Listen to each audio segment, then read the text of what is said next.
தலைப்பு: நிழல் பேசும் இரவு. இரவு காற்று சத்தம், நாய் ஊளையிடும் சத்தம், மெதுவான திகில் இசை. நறுவாசகர்: ஒரு பெரிய பங்களா, ஒரு மர்ம மரணம். ஆனால் இந்த முறை கொலையாளி யாரும் இல்லை. போலீஸ்: சார், தொழிலதிபர் ராகவன் படுக்கை அறையில இறந்துட்டாரு. கதவு உள்ளிருந்து லாக்.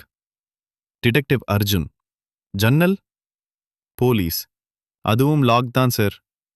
நறுவாசகர்: அறை முழுக்க ரத்தம் இல்லை. ஆனால் ராகவனின் முகத்தில் பயம் உறைந்திருந்தது. அவரின் மொபைலில் ஒரு வாய்ஸ் ரெக்கார்டிங். ராகவன்: யார் மீ? நான் உன்னை பார்க்க முடியல. ஆனா நீ இங்க இருக்கே.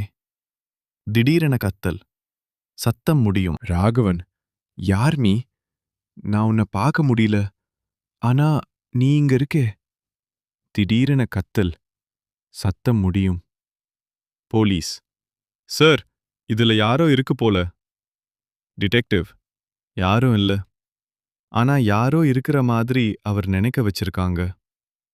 நறுவாசகர் டிடெக்டிவ் அறையை கவனமாக பார்த்தார். AC full speed. ஜன்னல் அருகே ஒரு சிறிய துளை. டிடெக்டிவ்: இந்த துளை வழியா கார்பன் மோனாக்சைடு வாயு உள்ளே வந்திருக்குது. போலீஸ்: அதாவது விஷவாயு. டிடெக்டிவ்: ஆமாம். அவர் மெதுவா மூச்சு திணறி இறந்திருக்கார். ஆனா அதுக்கு முன் மொபைல் பார்க்கிறார். இந்த வாய்ஸ் ரெக்கார்டிங்.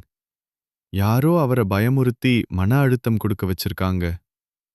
போலீஸ்: அப்போ கொலையாளி யார் சார்? நின்று சின்ன அமைதி. டிடெக்டிவ் மெதுவாக: இந்த வீட்ல இருக்கும் ஒரே மனிதர் அவரோட மனைவி லதா. லதா: நான் எதுவும் செய்யல. டிடெக்டிவ்: நீங்க ஏசி டாக்ட்ல கார் எக்ஸாஸ்ட் பைப் கனெக்ட் பண்ணியிருந்தீங்க. அவருக்கு இதய நோய் இருக்கு தெரியும். அதுக்கு மேல அந்த ஃபேக் வாய்ஸ் ரெக்கார்டிங். லதா: அவர் தினமும் என்ன பயமுறுத்தினார். இன்று நான் அவரை பயமுறுத்தினேன். மெதுவாக உயர்ந்து: ஆனால் இந்த கதை இங்கே முடியவில்லை. போலீஸ்: சார், லதா மேடம் மொபைல்ல ஒரு மெசேஜ். Job ton.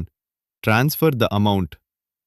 டிடெக்டிவ்: அப்படின்னா இது லதா ஒருத்தரின் வேலை இல்ல. நறுவாசகர்: அந்த நேரம் பங்களாவின் மேல் மாடியில் ஒரு நிழல் அசைந்தது. டிடெக்டிவ் மெதுவாக மேலே சென்றார். கதவு திறந்தது. நறுவாசகர்: அங்க. டிடெக்டிவ் அர்ஜுனின் புகைப்படம் சுவரில் கட்டப்பட்டிருந்தது. அதன் கீழ் எழுதப்பட்டிருந்தது, நெக்ஸ்ட் டார்கெட். நறுவாசகர்: கொலை முடிந்தது. ஆனால் வேட்டை இப்போதுதான் ஆரம்பம்.